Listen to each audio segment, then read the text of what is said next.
Evet arkadaşlar, hepinize tekrar merhaba. Bugün yine Mudurnu'dayız. Mudurnu'nun değerlerinden olan Arkeopark'tayız şu anda. Ve daha sonrasında Mudurnu'nun yine değerleriyle sizleri buluşturmak istiyorum.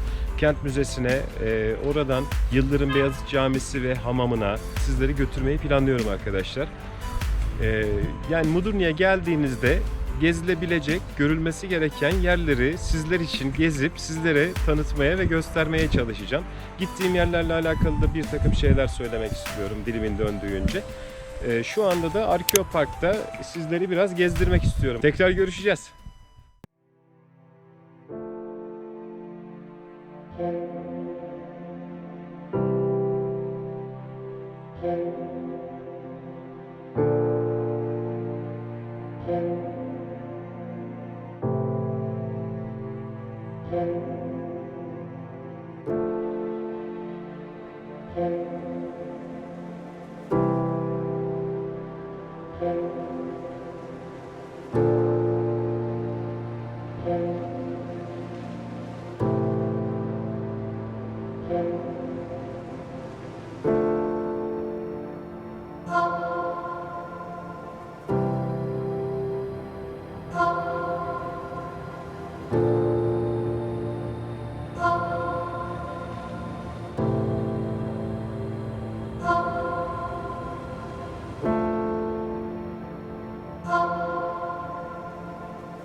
Sizlere Arkeopark'tan bir takım görseller üretmeye çalıştım. Buradaki değerleri sizlere göstermeye çalıştım.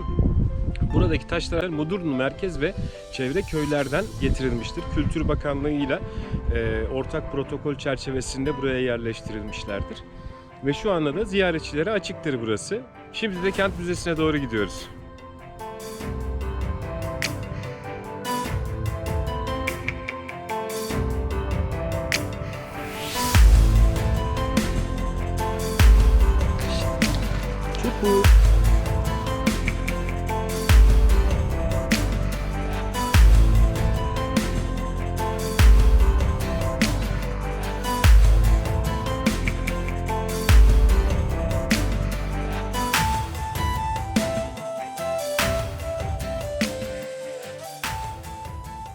Şimdi de Kent Müzesi'nin önüne geldik. Kent Müzesi'nin içinde biraz sizi gezdireceğim. Kent Müzesi'nin içinde bulunan malzemelerle ilgili de size bazı bilgiler vermeye çalışırım.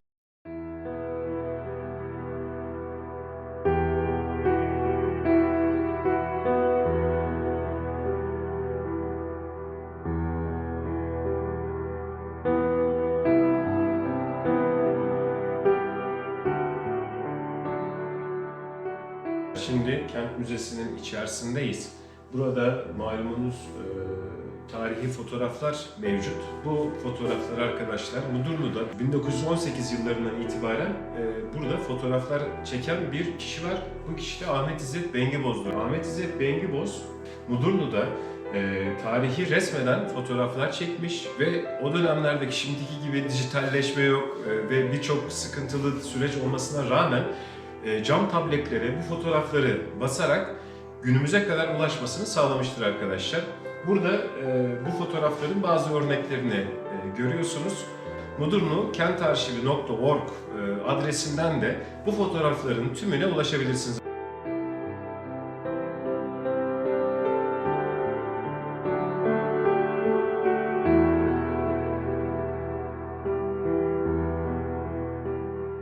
Sobalı evlerde üzerinde sürekli olarak sıcak suyun bulunmasını sağlayan bu kaptır. İçine geçik kısmı sobanın borusuna denk gelecek şekilde konulur.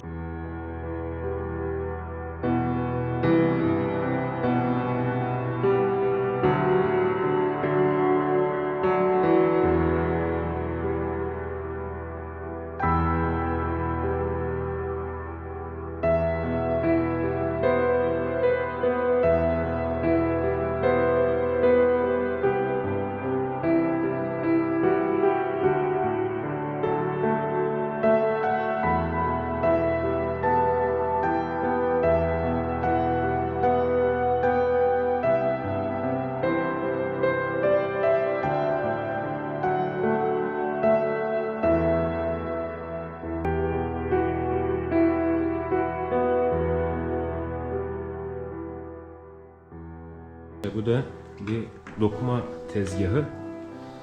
Dokuma tezgahında bu bölüme oturulur arkadaşlar. Ve bu kısımda da şöyle göstereyim, dokunan kısım vardır. Bu cihaz bu aradan atılır. Bunun içerisinde de burada dokumada kullanılan ip vardır arkadaşlar. Bu gidip gelirken oradan ipi de geçirir kendisiyle birlikte. Daha sonrasında da bunlarla da o geçirilen ip sıkıştırılarak dokuma gerçekleştirilir. Aşağıda da ayaklar vardır. Ayaklar iplerin birini üste almayı sağlar, bir diğerini üste almayı sağlar ki bu şekilde katlanarak dokuma gerçekleşsin. Anneannem çok dokuma yapardı. Ben de çocukluğumda oradan biliyorum. Çarşaflar, bezler dokurdu. Annemin de böyle bir yine dokuma tezgahında kilim dokuduğunu hatırlıyorum.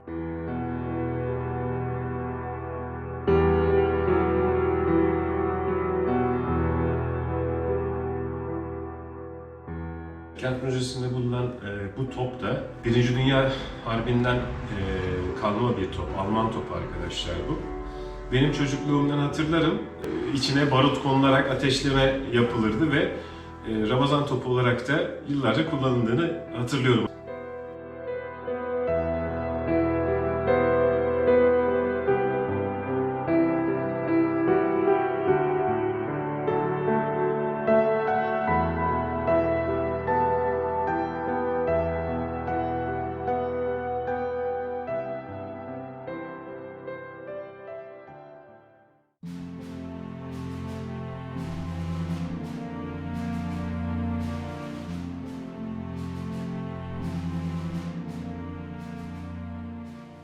Şu an görmüş olduğumuz bölge, daha önce sizler için yayınladığım Mudurnu 1 ve Kararslan Baba tanıtım videolarında bahsettiğim Mudurnu Kalesi'nin bulunduğu Hisar Tepesi. Bu videoları izleyenler bu kalenin tarihçesini ve Mudurnu'nun adının nereden geldiğini hatırlayacaklardır. Mudurnu tarih boyunca birçok medeniyete ev sahipliği yapmış ve Osmanlı'ya katılmadan önce de Tekfurlar tarafından yönetiliyordu. Bursa Tekfuru da o dönemde kente de ismini vermiş olan kızı Matarna için Mudurnu'da bir kale yaptırmak istedi. Ve en hakim tepe olan Hisar Tepesi'ni seçti. Buraya yapılan kale devam eden süreçte 1307 yılında Osman Gazi'nin öncülüğünde Mudurnu'nun Osmanlı himayesine katılması için yapılan savaşta işgal edilerek Osmanlı beyliklerine katılımı sağlandı. Gördüğünüz gibi kalenin surlarından geriye kalan birkaç kesit halen daha geçen zamana karşı direnmeye devam ediyor.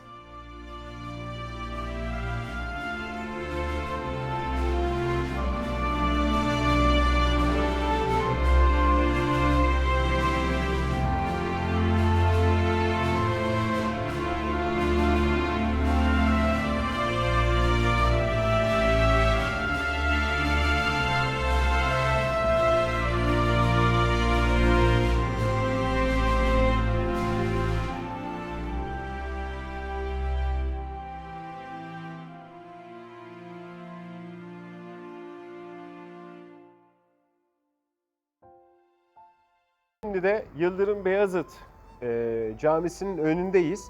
Yıldırım Beyazıt Camisi yapı itibariyle tamamen moloz taştan inşa edilmiştir. Minare kısmı ise tuğlalardan yapılmıştır. Ve genel itibariyle cami dönemin ilk kubbeli eserlerinden bir tanesidir. Aynı zamanda cami Mudurnu içinde çok büyük bir öneme sahiptir. Halk arasında da bu cami büyük cami olarak da adlandırılmaktadır. Bunun yanı sıra caminin herhangi bir kitabesi bulunmamaktadır. Yıldırım Beyazıt tarafından inşa ettirilmiş olan çifte hamam, medrese ve cami olarak bir külliye yaptırılmıştır. Günümüze medrese ulaşamamıştır. Fakat çifte hamam halen daha ayaktadır. Hamamın da kitabesinden anlaşılacağı üzere Hicri 784, miladi ise 1382 yıllarına dayanmaktadır. Genel itibariyle bu yapıların oluşumu. Şimdi sizleri cami içerisinde gezmeye götüreceğim. Daha sonrasında da hamamdan da görseller üretmeye çalışacağız.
Yıldırım Beyazıt Hamamı önündeyiz.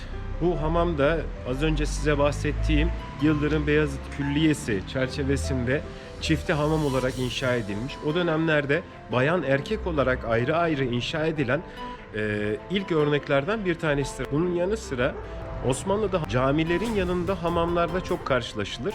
Bunun da sebebi cami inşaatına başlamadan önce hamamın inşa edilmesi ve bu çerçevede de camide çalışacak insanların mutlaka abdestli bir şekilde caminin duvarlarına taş koymasıdır arkadaşlar.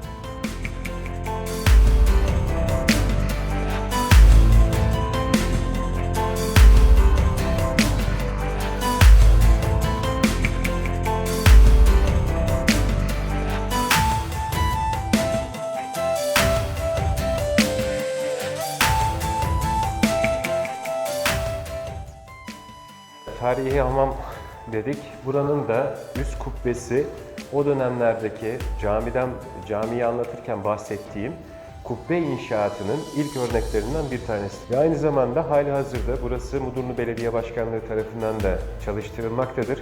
Fakat malumunuz olduğu üzere son dönemdeki pandemi nedeniyle burası da kapatılmak zorunda kalan yerlerden bir tanesi. Ben de Ata Yadigarı'nın bu kıymetli eserini sizlerle paylaşabilmek için sizlere burayı gezdireceğim arkadaşlar. Hadi başlayalım.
Her hamamda olan göbek taşının yanındayız şu anda.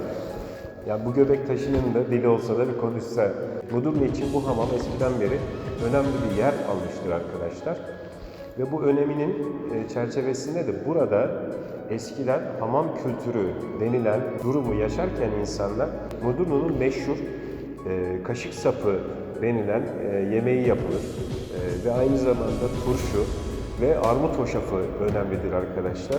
Bu göbek taşında bunlar yenilir, içilir ve aynı zamanda da insanlar burada güzel vakit geçirerek bir nevi bu atmosferde streslerini atarlar.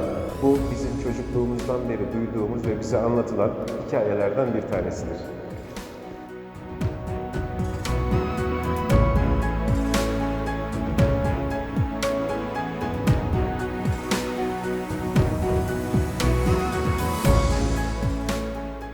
Burası da elektriğin olmadığı dönemlerde